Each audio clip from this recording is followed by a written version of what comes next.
It's Rebecca from Housekeeping on a Dime. I'm so glad to be back with you. It's been probably a year since I've had my last video. Teaching has been super busy, but I'm hopeful that maybe this coming year I'll have more time to spend on my blog. I certainly have many videos that I'd love to do, many blog posts I'd love to write about frugal living, but I'm doing my best. So, one of the areas that I've worked on a lot this year, and I hope will be helpful to you, is reducing paper clutter once and for all in your house. And I've mentioned on my blog that I think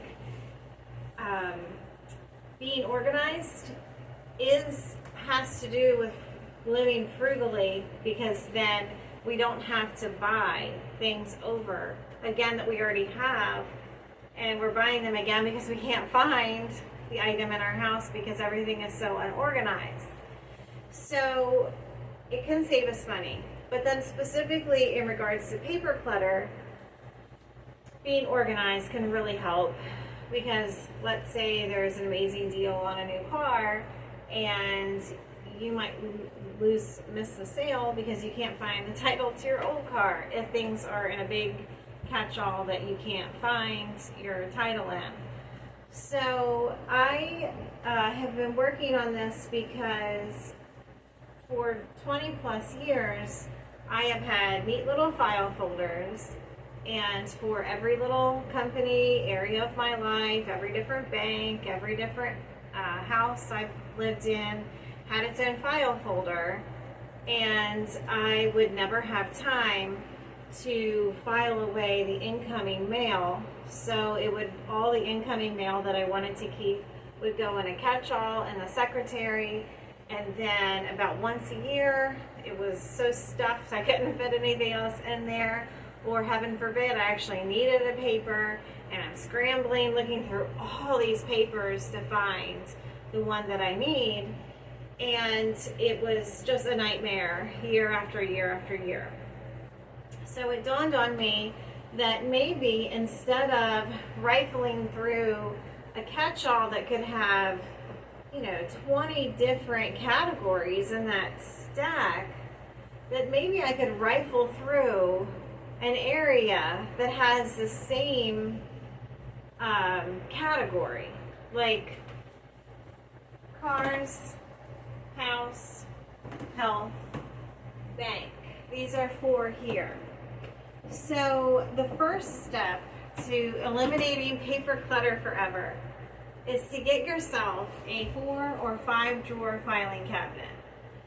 I would recommend like a used furniture store like Habitat Restore, and then you don't have to waste your time going to a thrift shop that doesn't have a filing cabinet, or Facebook Marketplace, something like that, to find one. This one's really fun. I inherited this from my mom's classroom when she retired, and it actually has a plaque on it that says the U.S. Treasury Department. So I think that's a fun old wood filing cabinet. But if worse come to worse, and even if you just had a desk, you could get started right away, even before you have the ability, or let's say you don't have the ability because you don't have a big enough car to get a filing cabinet. You could, if you had to, divide your drawers up in the same way into categories. These obviously are not going to fit papers as well, but you could do it if you had to. And actually, you could just buy a couple of those small 2-drawer filing cabinets and stack them to make 4. So there's lots of different ways, even if you have a small car and don't have a big enough car to fit a filing cabinet in. So let's just get started then. So I really like these accordion file folders because things don't fall out the sides, whereas plain old filing folders, all this stuff can go out. I hate that. So these are nice. But the beauty of this system is that it doesn't matter whether it's a filing folder or a receipt. If it has to do with that category, it gets put in the drawer. And then when the time comes that you need something, yes, you're maybe rifling through multiple different cars that you own and all their repair records and the insurance and the titles, and maybe you're rifling through paperwork of old cars that you've owned, but at least you know it's not as exhausting and overwhelming, because everything in that drawer has to do with cars.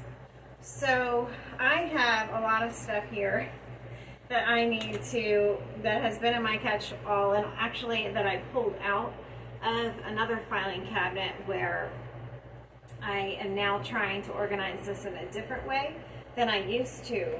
So I have a lot to do here. Here's one that would go in bank, and I could set it up right in here, but I also could just throw it in the drawer as well and know that everything's there. Now, you're always going to have a trash pile also, and then you might have many different categories, like if you're in school or you're a teacher, you might have a school drawer, you might have a couple of school drawers, you might have a miscellaneous drawer. Your cell phone bill is kind of hard to figure out what category that would go in. I would just go ahead and put like electric and water bill. I'd put it in my house drawer. Like even if you just rent, your rental agreements, your electric bills, utility bills, I would put them all in the house or APT apartment drawer, whatever, however you want to file that. So I hope that's helpful. And as a quick life update, I am actually teaching the second year in a row the same thing this coming year. So I'm really hoping that it will free up some of my time to pay more attention to my health and also maybe have a little bit more time to blog. So I'm prayerful and hopeful for that. And I hope this was helpful for you and this helps to get you organized. So happy filing, everybody.